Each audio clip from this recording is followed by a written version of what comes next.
Vamos a terminar la parte de enfermedades intersticiales hoy día, específicamente de la fibrosis pulmonar o también llamada neumonía intersticial o neumonitis intersticial usual, para diferenciarlas de las otras que más o menos corresponden a el 50% de las enfermedades del intersticio. Pero vamos a ver que hay muchas de estas enfermedades que producen enfermedad fibrosantes del pulmón, es decir, que aunque no sean a un principio usuales, llegan en algún momento de la evolución dada a parecerse o asemejar a una fibrosis pulmonar usual. Entonces hablamos de la fibrosis pulmonar idiopática y voy a estar pendiente a el chat.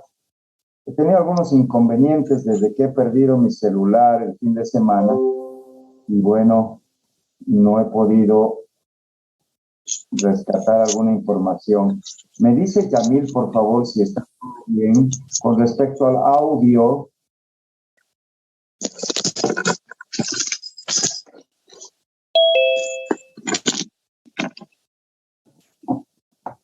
Doctor, sí se escucha bien el audio. Muy bien, muchas gracias. Entonces, hablar de la fibrosis pulmonar idiopática es hablar de la mayor, digamos, de las enfermedades o la consecuencia final de la enfermedad intersticial que no siempre llega a la fibrosis. Hay que diferenciar esto, ¿no? Es decir, las llamadas enfermedades intersticiales no usuales de las usuales. Las usuales son un desastre, son lo que no quisiéramos que nadie tenga. ¿Por qué? Porque indefectiblemente avanzan, progresan. Y esa palabrita que hablar de progresiva es lo que lo hace llamar en el contexto a veces de un cáncer blanco, imagínense ustedes.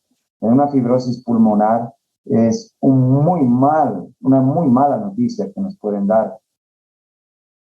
Desafortunadamente, al no conocer este otro tipo de patología que no son usuales, muchos colegas, y por eso quiero incidir, porque ustedes son en formación, ponen en una sola bolsa la enfermedad intersticial y le dicen, tiene fibrosis pulmonar.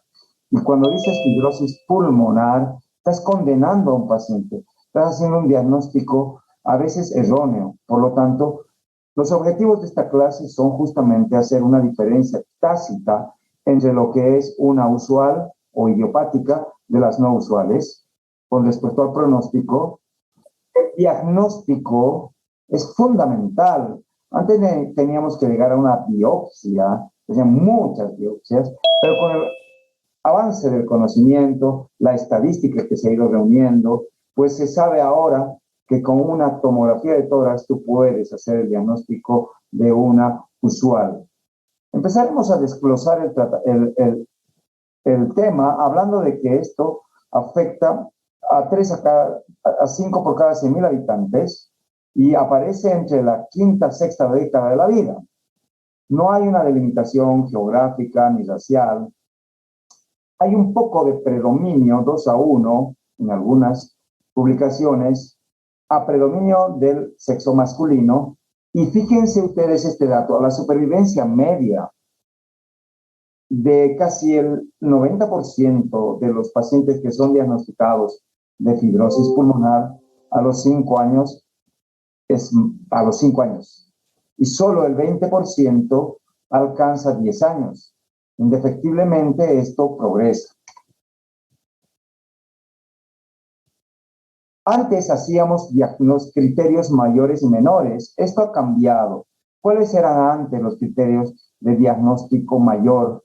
Descartar colagenopatías, otras causas como neumonitis por amiodarona, por ejemplo, por hipersensibilidad, ver que tiene una alteración ventilatoria restrictiva, ver que tenga un patrón en la tomografía de tipo reticular bilateral y hacer biopsias que descarte otra patología.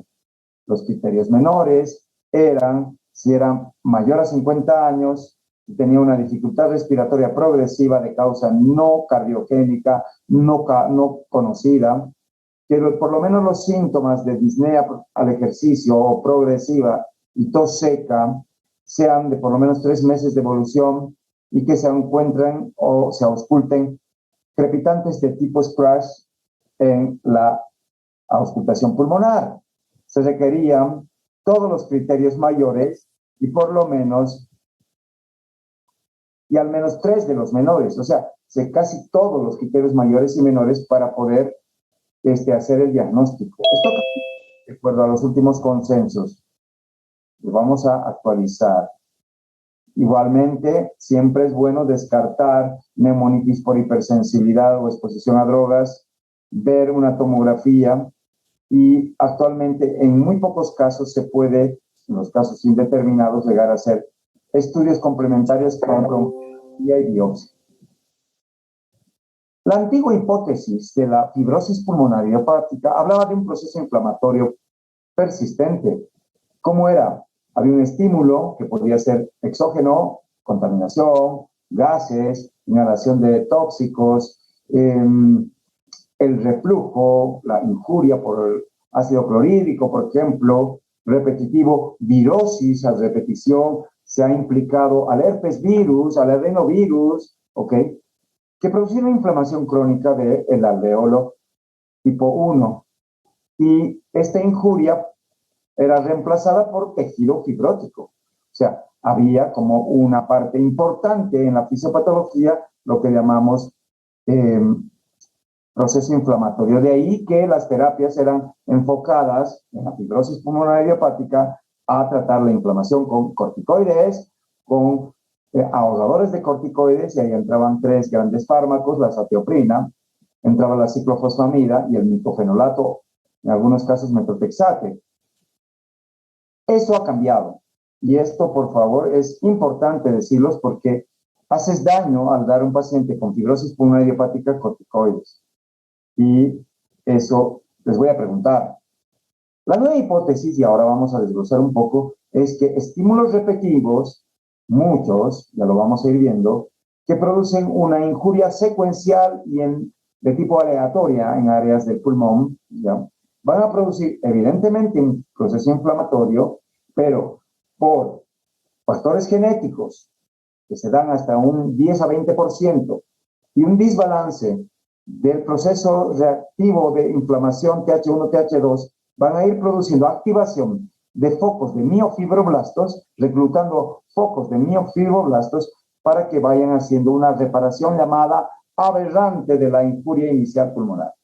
Hay inflamación, pero hay cicatrización aberrante, que en forma repetida va a ir produciendo áreas fibróticas. A ver, conceptos actuales. Podemos mencionar todo esto. Este es un espacio alveolar donde tenemos mucho de lo que está implicado en la fibrosis. Primero hay el daño epitelial por la injuria o la agresión repetida. Hágase de cuenta vivir con un aire contaminado en calidad café, que estamos ahora en Cochabamba. Es aire malo, ¿ya? Aire muy malo. O sea, realmente estamos haciendo una agresión a la atmósfera en forma descomunal. Y nadie dice nada, excepto yo, que hasta disfónico me estoy quedando. Pero nadie dice nada, es decir, todos siguen metiéndole auto y contaminando el auto. El 80-90% es el contaminador más importante. Creo que la gente tiene que empoderarse porque ya los que toman decisiones arriba no les importa nada la salud. Pues bien, aquí su servidor podría frotarse las manos como hacen otras especialidades y decir, caramba, hay trabajo para mí. Qué mediocridad, qué situación más, digamos, para mí es tristísima la que yo tuviera si es que pensaría de esa forma. Y quiero hablar claramente, ¿no? Entre los virus, la contaminación atmosférica, contaminación de ambientes laborales, la contaminación a veces de indoors, agentes domiciliarios, sobre todo en algunas áreas agrícolas también que se dan, o algunas personas que crían palomas, aves, o sea, sustancias que son biológicas y medicamentos, más el ácido clorhídrico de personas que tienen reflujo, hacen una sumatoria de injuria al epitelio alveolar que en sujetos genéticamente predispuestos van a tener una fibrosis pulmonar que es una causa de mucha morbimortalidad. Y cuando hablo de morbilidad, quiero hablar algo de ustedes que les va a mover un poco, que se llama sufrimiento, no solo económico, sufrimiento. ¿Ya? Entonces, no sé hasta dónde permitirán ustedes mantener este ritmo contaminante en nuestra querida ciudad. ¿A expensas de qué? No lo sé. Veamos. Esto va a producir, bueno, estoy admitiendo a los últimos alumnos, un proceso que se llama estrés oxidativo, ¿no? Donde van a acudir muchos linfocitos, va a haber un desequilibrio TH1, TH2, y van a empezar a reclutar fibroblastos, van a empezar a migrar fibroblastos al espacio alveolar, transmigrar el epitelio alveolar, van a empezar a producir sustancias, una de ellas que se llama factor transformante de crecimiento beta, ¿ya? Que es una sustancia que además va a romper el epitelio alveolar, va a cambiar la matriz de la sustancia fundamental amorfa, van a empezar a ver algunas sustancias llamadas gelatinasas, que evidentemente van a empezar a disrumpir el epitelio alveolar, van a empezar a estimular además factor de crecimiento endotelial anormal, ¿ya? Endotelial anormal, que está expresado por esta sigla, y el factor transformante de crecimiento beta, interactuando con estos focos llamados de miofibroblastos, que van a diferenciarse de los fibroblastos, porque son capaces de producir este tipo de sustancias que en definitiva van a producir un colágeno tipo 1, ¿ok? Produciendo una arquitectura alterada del epitelio alveolar, reepitelización defectuosa, ¿ok? Y fibrosis. Fibrosis que va a ser un continuum. Esta fisiopatología se va a clasificar en 4 grandes grupos. Les voy a preguntar, por favor, no va a haber trampa, porque lo tienen que saber. Y aquel que no lo sepa, pues, no lo sepa. Daño y epitelio y activación del neomonocito tipo 1. Migración y proliferación de fibroblastos. Formación de miofibroblastos y angiogénesis. Y por último, reepitelización alterada y fibrosis.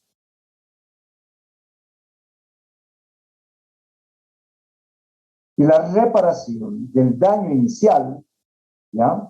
Con esto que llamamos fibrosis pulmonar, con la presencia de, digamos, alterada la arquitectura pulmonar, que en el 80-90% va a ser en los 5 años subsiguientes al inicio de síntomas, donde muchas gentes creen que es neumonía, otros creen que es asma, muchos médicos les dicen que es una tos de la contaminación, y esto se pierde la oportunidad del diagnóstico inicial, pero la injuria sigue y el proceso fibrosante continúa. Injuria, daño del neumonocito tipo 1, actividad, escuchen bien, procoagulante aumentada, factores tisulares e inhibidores de la actividad de plasminógeno.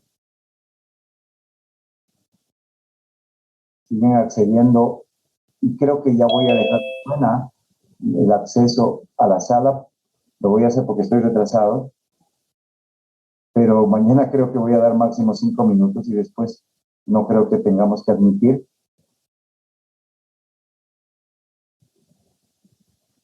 Este daño alveolar va a producir citoquinas profibróticas, factor transformante de crecimiento beta 1, factor de necrosis tumoral alfa.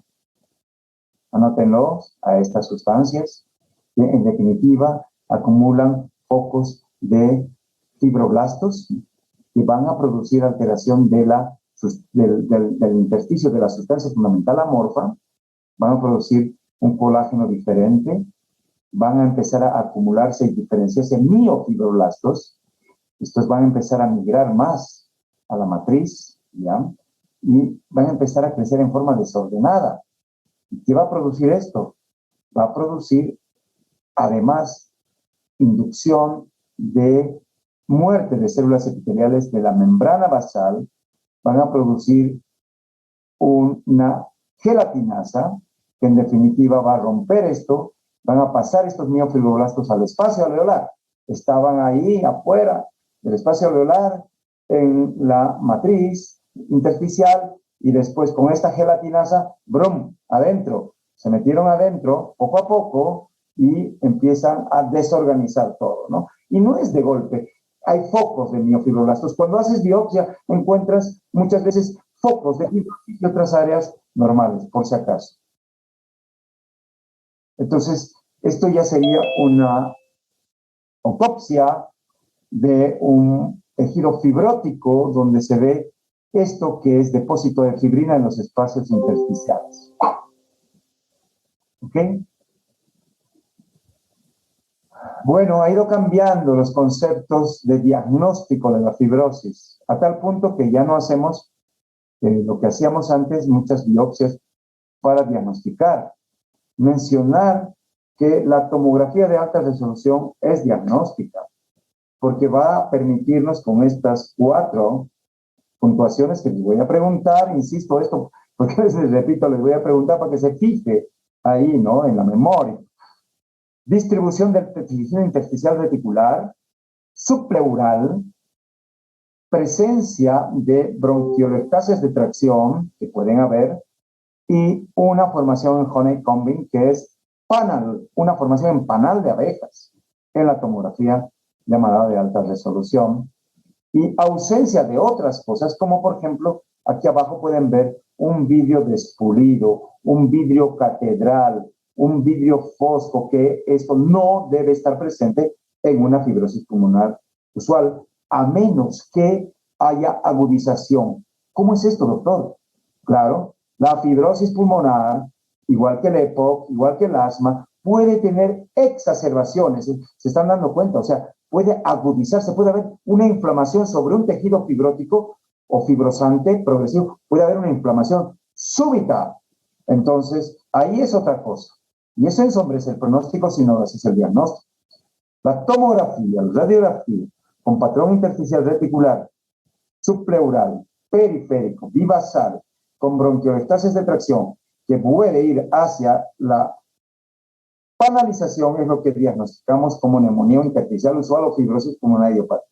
La tomografía, por lo tanto, nos hace diagnóstico. ¿Es importante la tomografía? Sí, pero ojo, no abusen. Hay gente que es abusiva de los recursos, muchas veces escasos, de una institución que está en quiebra porque el COVID nos ha, con el escaso recurso que nos dan en salud, entra en quiebra por las instituciones y nos están recortando en muchas cosas, y algunos doctores abusan de la tomografía, que tampoco es gratis. Una tomografía equivale a 400 radiografías de tórax. Para hacer el diagnóstico de una FPI o una UIP hay que hacer esto, un ataque y ver este corte axial, y ustedes pueden ver este patrón en panalización acá arriba en la língula, acá intersticio reticular. Fíjense ustedes, esta panalización periférica, bivasal, y estos son los criterios. Patrón reticular, subpleural, predominantemente basilar, patrón en panal de abejas con o sin bronquiectasias o bronquiolectasias de tracción, y esto es importante, ausencia de otros datos, nódulos, por ejemplo, ausencia de vidrio despulido, adenopatías ciliares grandes, grosas, condensaciones manifiestas del parénquima pulmonar, hacen que esto vaya fuera del diagnóstico de fibrosis pulmonar idiopática. Entonces tenemos patrón new, usual, posible, ya van a ver que hay una clasificación de posible, y un patrón llamado inconsistente, por ejemplo, acá abajo, donde más nos hace parecer a una neumonía por COVID o a una neumonía intersticial de otro tipo, infecciosa, por ejemplo.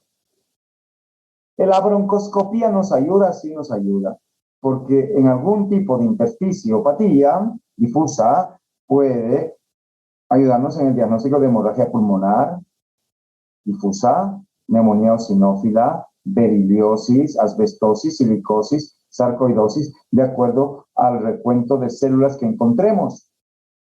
Además, en algunos casos descarta infecciones. El clínico bien formado tiene que la obligación de descartar infección.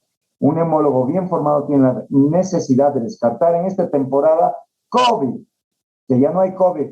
Las winflas que no hay COVID. Sigue habiendo COVID y seguirá habiendo COVID. Ya no hay influenza. ¿Cómo que no? Tenemos una infinidad de bacterias que son no cultivables y virus que producen algo que es intersticiopatía. Hay que descartar infecciones, hay que descartar neoplasias, sobre todo la diseminación linfangítica de un cáncer a distancia. Hay que descartar algo que afortunadamente no hay en nuestro medio en la proporción que yo he visto en otros países de Latinoamérica, la sarcoidosis. Hay que descartar otras causas como la proteinosis alveolar y la neumonía eosinofílica, y ahí nos puede servir una biopsia transbronquial por broncoscopía, pero en la fibrosis pulmonar idiopática no. El lavado broncoalveolar entonces nos sirve para excluir infección y otros procesos inflamatorios. En una fibrosis pulmonar idiopática, esto se lo voy a preguntar, no sirve la broncoscopía, no debería hacerse cuando tienes todos estos criterios tomográficos. Sí sirve en estos que están a la derecha. Y el lavado broncoalveolar, que es la biopsia líquida del pulmón, nos va a permitir verificar algunos datos. Si en tu lavado broncoalveolar hay predominio de linfocitos, probablemente esta neumopatía intersticial no sea usual y sea de las otras y puedan responder al tratamiento. Cuando hay aumento de neutrófilos, casi siempre esto habla de una UIP en el contexto de una enfermedad reticular periférica con tendencia al panal. Y si hay eosinófilos, hay que descartar la eosinofilia pulmonar, que es otro contexto. Aquí tienen este cuadro que nos permite, en un laboratorio bien hecho, con un análisis de lavado broncoalveolar, ver las diferentes causas tal vez más frecuentes de estas múltiples causas de enfermedades intersticiales. La idiopática produce predominantemente del lavado broncoalveolar neutrofilia. Estoy hablando en el lavado broncoalveolar, no en la sangre. En las enfermedades del colágeno, que muchas veces se anticipan a la enfermedad clínica, suele haber predominio de linfocitos. Lo mismo que en la sarcoidosis, lo mismo que en la alveolitis alérgica extrínseca o neumonitis por hipersensibilidad. En la asbestosis suele haber neutrofilia y eosinófilos, y hay unos cuerpos especiales que se llaman cuerpos de asbesto visualizados dentro de los macrófagos alveolares.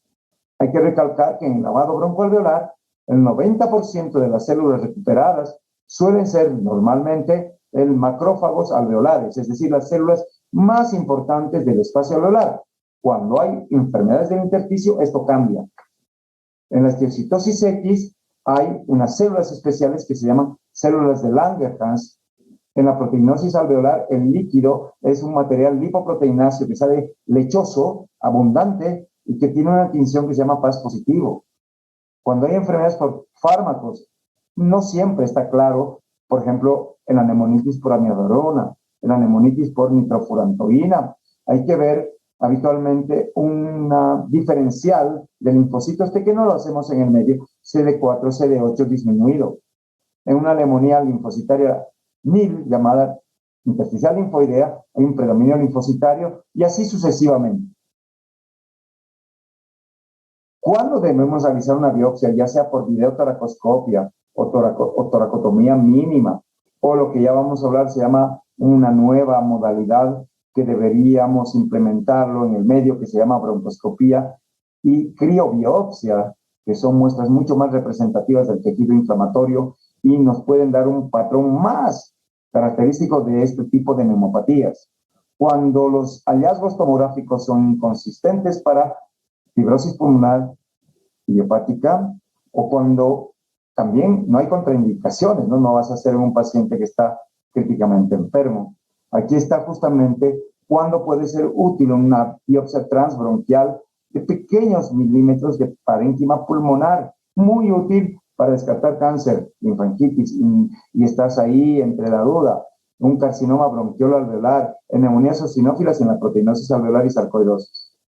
Y lo demás no siempre es útil en todas las demás. Y no es útil, y lo estoy recalcando, en la fibrosis pulmonar idiopática, cuyo diagnóstico se hace por tomografía.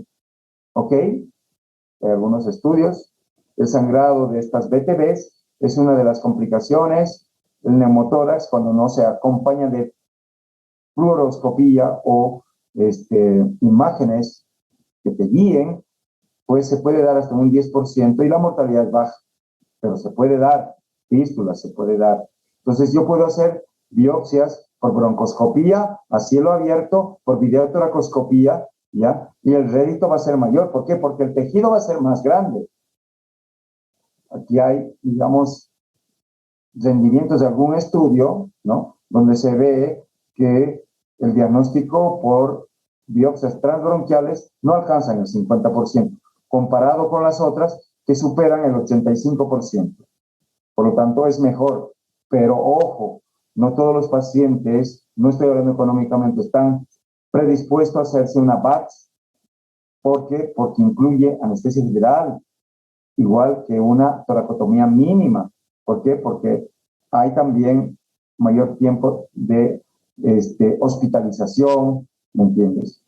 Y obvio que una biopsia quirúrgica va a ser mejor, ustedes se ven a la derecha, una biopsia quirúrgica de un parénquima pulmonar con focos de miofibroblastos que una minúscula biopsia transbronquial. ¿Cuál es la ventaja de la BTB? No solo el costo, sino que es accesible a pacientes con insuficiencia respiratoria inclusive. Cuando haces tomografía puedes tener estos patrones. Ojalá tuvieras todos los patrones de fibrosis pulmonar idiopática que están acá, y yo les mencioné.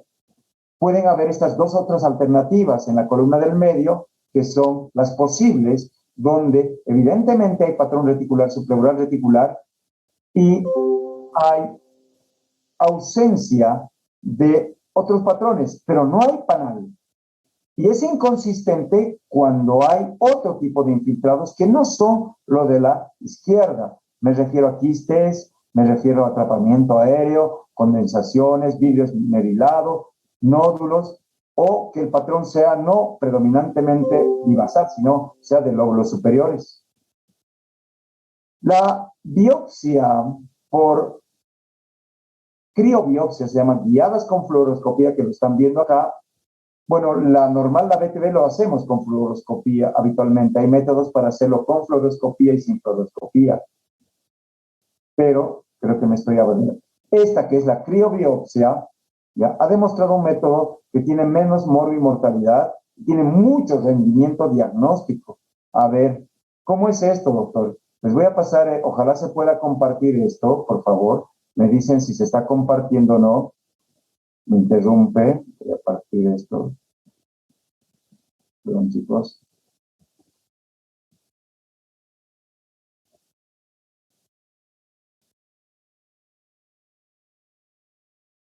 Se puede hacer con fibrobroncoscopía, se puede hacer con broncoscopía rígida, y siempre tenemos que usar anestesia general. Podemos hacer con fibrobroncoscopía con mascarilla laríngea, o podemos hacer con broncoscopio rígido, que se hace en algunos otros países.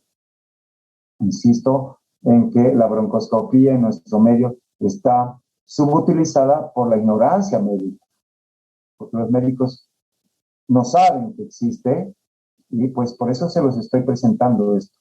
Es una producción de un video de Herbe, que son los catéteres que hacen para criobiopsia. A ver si se puede ver. Voy a ver. Bueno, ahí está entrando con el broncoscopio, con una video asociada. Hacemos normalmente esto. Por si acaso, estamos localizando el sitio a biopsiar. Se coloca un catéter de Fogarty inflable. en el mismo sitio de donde vas a biopsiar, y seleccionas dónde vas a biopsiar, entras con el catéter inflable en un segmento, ¿ok? En el mismo segmento, luego de inflar para que no sangre, colocas el catéter, ¿ya? Es un catéter, aplicas 4 a 5 segundos de criobiopsia y sacas el tejido. Es un tejido que son 5 a 6 veces más grande que una BTD. El riesgo de sangrado lo puedes verificar y controlar justamente con el balón inflable. Si sangra mucho, pues lo inflas y eso evita que se contamine los demás campos. Y estás pasando ahí el catéter sobre el balón inflable, 4 a 5 segundos de aplicación de frío y sale el tejido, ¿ok? Que lo vas a fijar. ¿Ya? Ahí estás usando broncoscopio rígido. Definitivamente lo puedes hacer también con un flexible. ¿Ya? Bueno, eso era para mostrarles un poco cómo es la criobiopsia. Voy a dejar de compartir esta parte para volver a compartir la clase misma. La criobiopsia, entonces, estamos viendo que tiene una excelente relación costo-beneficio porque, bueno, te permite tener mejor tejido y las complicaciones no son tan importantes. Y cuando tienes criterios histopatológicos de un tejido, digamos, una no consistente patrón tomográfico, puedes tener 4 criterios. El patrón de fibrosis usual, propiamente dicho, el patrón probable, posible, y el no patrón histopatológico de fibrosis pulmonar idiopática, donde normalmente nos tenemos que reunir para poder analizar, son en el patrón probable y en el posible. ¿Qué significa? Donde hay evidencia de fibrosis, pero eso no te hace necesariamente el tejido para una UIP, donde hay ausencia de focos de fibroblastos que debería haber, ¿ok? Donde hay ausencia de, digamos, otros, como por ejemplo, distorsión del parénquima pulmonar, localización subpleural. Y lo posible también nos hace un poco, digamos, dudar del diagnóstico y nos tenemos que reunir donde hay algunos parches de compromiso de fibrosis con o sin inflamación, digamos, donde hay ausencia de todos los 4 criterios clásicos histopatológicos, ¿ya? Por ejemplo, distorsión de la arquitectura pulmonar subpleural paraseptal, presencia de parches de pulmón que están normales y otros parches fibrosados, y esto, ¿no? La presencia de focos de fibroblastos que realmente hacen, junto con la ausencia de inflamación, el diagnóstico de una fibrosis pulmonar usual. Esto tal vez los ven complicado, es también complicado para nosotros, porque a veces las muestras minúsculas de una biopsia transbronquial, ¿ya? De un tejido pulmonar, no siempre son concluyentes. Y nos tenemos que reunir, ojalá nos reunamos así, ¿no? Con una mística entre el neumólogo, el médico que está enviando, un reumatólogo, un nefrólogo, un psicólogo y una serie, cirujano de tórax, para poder hacer el diagnóstico y tratamiento multidisciplinario. Bien, una vez que tú diagnosticas fibrosis pulmonar idiopática, hay que ver comorbilidades igual que en la EPOC. Y esto también es importante hablar, ya que no todos los pacientes con fibrosis están solitos. Algunos están asociados a enfisema porque tienen antecedentes tabáquicos. Otros tienen un cáncer gástrico. O a veces son pacientes que tienen cardiopatía isquémica, están con stent, han sido trombolizados. Otros tienen, casi todos tienen reflujo, más del 80% tienen reflujo. Otros tienen síndrome de apneas del sueño, diabetes. Esto es lo que llamamos comorbidomas de la fibrosis pulmonar.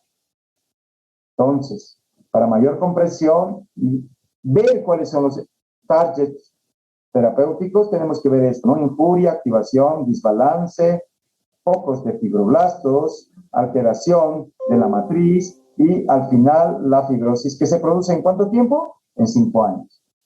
Entonces, para entrar ya a lo último Fibrosis tomográfica. La tomografía es concluyente, es claro. Fibrosis, perfecto. Es posible, no es concordante. Hago una broncoscopía con criobiopsia si tengo en el medio, por ahora no tenemos, o biopsia transbronquial, o hago una videotoracoscopia, o hago una toracotomía mínima. Perfecto.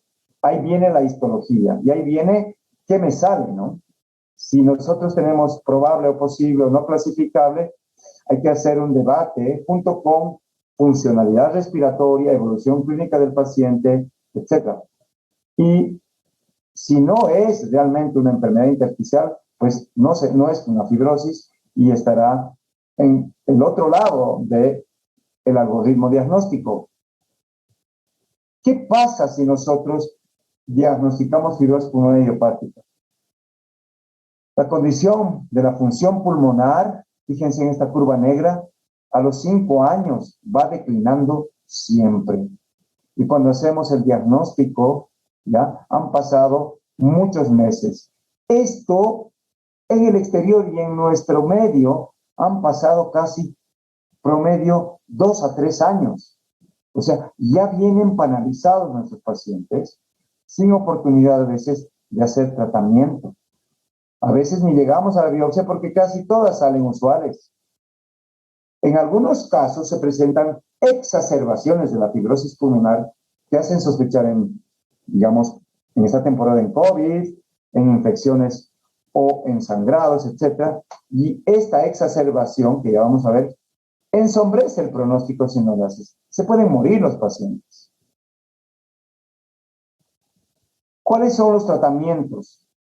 Todo esto, voy a pasarlo rápido, pero prácticamente los múltiples estudios que han hablado de tratamientos en base a la triterapia, el PANTER, por ejemplo, prednisona, cetropina, N-acetilcisteína, actualmente, y lo pongo acá, como resultado es negativo en los targets más importantes, que son evitar el declinio de la función pulmonar, que es declinio que deja la capacidad vital forzada, ¿ok? No baja, sigue igual o empeora. ¿Por qué? Porque favorece más bien al ser inmunosupresores sobre infecciones. Por lo tanto, no da. Antes sí funcionaba, y vi un estudio antes que era el Ifigenia, pero después apareció el estudio PANTER 1 y PANTER 2, que más bien nos dio otros resultados. Por lo tanto, ya no estamos usando en la fibrosis pulmonar idiopática prednisona, cetropina y N-acetilcisteína. Que quede bien claro, porque hay algunos que están dormidos y dicen, usted, doctor, ha dicho que no debemos usar, sin embargo, le estoy dando. Pero, ojo, estoy hablando de la idiopática diagnosticada con criterios tomográficos o histopatológicos característicos. Y han ido presentándose otro tipo de medicamentos para la hipertensión pulmonar, sildenafil, ambrisentan, etc. Ya vamos a ver que estos no alteran la función pulmonar. Los que sí se han visto y hasta ahora están vigentes como medicamentos que disminuyen la probabilidad de caída de la capacidad vital forzada, vamos a ver los estudios, y que se muera, ya escuchen bien, y que se muera en los estudios ASCEND, Impulsis 1 y Impulses 2, son para la pirfenidona, ¿no? El estudio ASCEND, y el nintedanib para el Impulsis 1 y 2, que sí son efectos o sí son estudios que han dado positividad en los datos más importantes. Voy a pasar rápidamente que es la pirfenidona, que es un antifibrótico y antiinflamatorio que sobre todo inhibe la producción de factor transformante de crecimiento beta. Y el objetivo primero de los estudios es disminuir la capacidad vital en 1 año por lo menos de tratamiento. ¿En quiénes? En los que tienen enfermedad leve fibrótica, UIP, leve y moderada. ¿Cómo se sabe esto? Con función pulmonar, espirometría y difusión. Más del 50% tiene que tener este paciente para dar pirfenidona de capacidad vital, o que tenga una difusión que esté por encima del 30%, o que camine 6 metros y que no insature, o sea, en los 6 minutos de caminatas, por lo menos 50 metros, más de 50 metros, como mínimo 50. Entonces, Le damos la pirfenidona, que tiene un efecto justamente, como les dije yo, inhibiendo el factor de transformante de crecimiento beta, que es la mayor de sus funciones, junto con también tratamientos antioxidantes, y esto echado por la borda, todo esto que se ha ido hablando de los estudios previos, ¿ya? Y aquí están dos de los resultados más importantes de lo que llamamos endpoints, en lo que significa disminución de la muerte y disminución de la capacidad, o sea, de evitar el decline de la capacidad vital y mejorar el test de caminata. Ustedes pueden ver en gráficos la pirfenidona acá a las 52 semanas versus placebo, ¿no? Y acá en lo que llamamos también mejoría en la caminata con pirfenidona de muerte y en el placebo, obviamente que es mejor la pirfenidona. ¿Cuánto es mejor? Que disminuye casi el 50% de la pérdida de capacidad vital forzada en los que tomaron pirfenidona un año, fue más o menos bien tolerado y tuvo menos tasa de mortalidad. Ojo. Otro medicamento, nintedanib. ¿Qué es el nintedanib? Es un inhibidor intracelular de la tirosina quinasa dirigido sobre todo a múltiples receptores del factor de crecimiento tanto epitelial como endotelial, la neoangiogénesis. Los mismos targets, los mismos grupos de fibrosis leve a moderada, evitar el declinio de la capacidad vital al año. Y se ve en estos estudios, el Impulsis 1 y el Impulsus 2, que también se ve claramente cómo los que toman este antitirosina quinasa disminuyen su, o sea, que la disminución no es tan importante como lo es con el placebo, tanto en el declino de la capacidad vital forzada como en la mortalidad. Diferencia absoluta no es mucho, pero en un paciente fibrótico es bastante, hace la diferencia. Estoy hablando de poco más de 125 ml de capacidad vital al año. En diferencia, en absoluta es 93 ml. El problema del nintedanib son los efectos colaterales, que también lo tiene la pirfenidona, por si acaso, hipersensibilidad, náuseas, hepatotoxicidad, pero lo es más, casi 60% o más de trastornos gastrointestinales que hacen que obliguen a la suspensión del tratamiento. Hay un nuevo análisis que se llama el INWIL, que habla sobre los pacientes que estaban decayendo en los 2 últimos años su capacidad vital, ¿ya? Con nintedanib, igual se los reclutó y se los empezó a continuar el tratamiento y se vio que estas enfermedades fibrosantes habían igualmente disminuido su declinio en la función pulmonar en términos absolutos de 128 ml, estadísticamente significativos, con la mala situación que eran los efectos de diarrea que se presentaban casi en el 70%. Estaban reclutados estos pacientes, que eran los que tenían enfermedad progresiva en los 2 últimos años, ¿ya? Pese a tratamiento, igual se les dio nintedanib, y comparados con placebo, algunos dijeron ya no sirve, estos otros todavía mantuvieron esta tendencia a frenar el declive de la capacidad vital. Parecería que yo estoy hablando cosas que solamente son aumento de la sobrevida. Sí, eso es, aumento de la sobrevida. Por lo tanto, caramba, ¿cómo me gustaría a mí que se hagan otras cosas como el trasplante pulmonar, bipulmonar secuencial, cardiopulmonar? Pero por ahora, si apenas podemos conseguir pirfenidona y no tenemos nintedanib, si apenas podemos diagnosticar siquiera tempranamente en primer o segundo año de evolución una fibrosis pulmonar idiopática de las otras, pues hablar de lo demás es un sueño, pero me parece que es un sueño que no está en el contexto de lo que deberíamos hacer los médicos, que es por lo menos evitar la injuria repetitiva, hacer seguimiento a los pacientes, evitar el tratamiento estúpido, discúlpenme, con antibióticos en pacientes que están con enfermedades fibrosantes. Bueno, ¿qué más hacemos en los pacientes con fibrosis? Les damos tratamiento para el reflujo casi de rutina. Cuando se hace pH-metría, encontramos que el 80 o 90% de los casos que tienen fibrosis pulmonar hepática tienen un ERG asociado. Y se cree que esta es una de las injurias. No podemos decir que solo es eso, pero tenemos que hacer terapia antiácida. Si los pacientes tienen hipertensión pulmonar moderada o severa, hay que tratar básicamente con oxigenoterapia o con medicamentos, que son 3 grupos de antihipertensivos pulmonares, paliativos de la tos. Los neumólogos somos tusiólogos, ¿no? Y claro, nos piden milagros, miren milagros y nos discriminan, pero yo les estoy cantando mis quejas, pero no he venido a contar mis quejas, ¿no? ¿Por qué? Porque ya cuando todo está analizado, la tos es un problema brutal que nos cuesta mitigar la tos. Tratamiento no farmacológico, fisioterapia, trasplante pulmonar, hay criterios, rehabilitación y oxigenoterapia. Y esto es lo que nos preocupa, las exacerbaciones. ¿Y puedes tú diagnosticar? Sí, señor, hay exacerbaciones. Cuidado, 64% pueden ser de causa respiratoria, 21% de causa cardiovascular, en un seguimiento a muchos años, ¿ya? Por si acaso. Y es importante los criterios de exacerbación. ¿Cuáles son los criterios de exacerbación?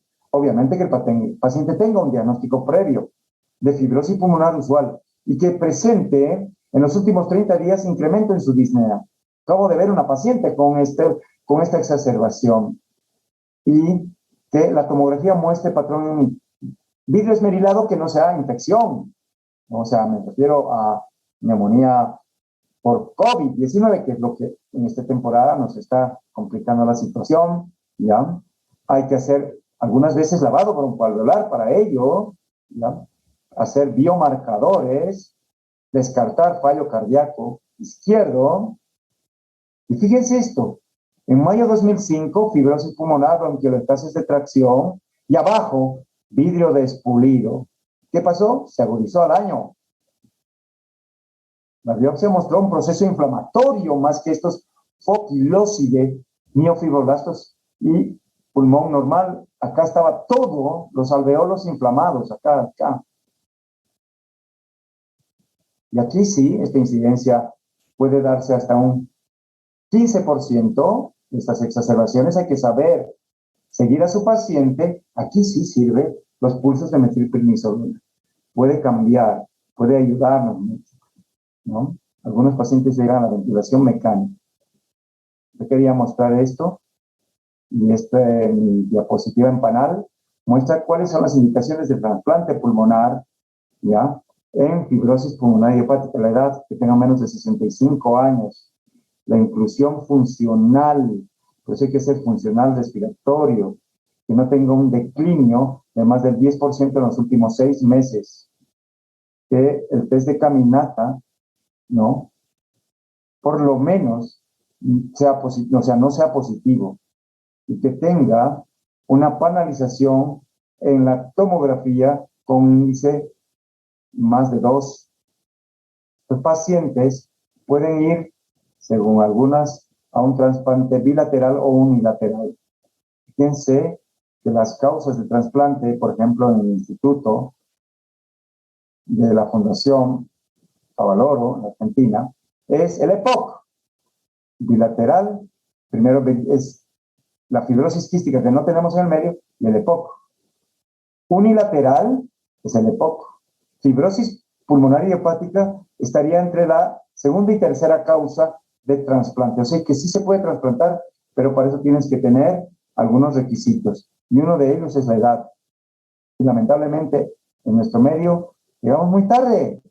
Nuestros diagnósticos hacemos después de los 65 años. Tristemente, caballeros. Tristemente. Entonces, como tengo cerebros brillantes acá y entusiasmo por doquier,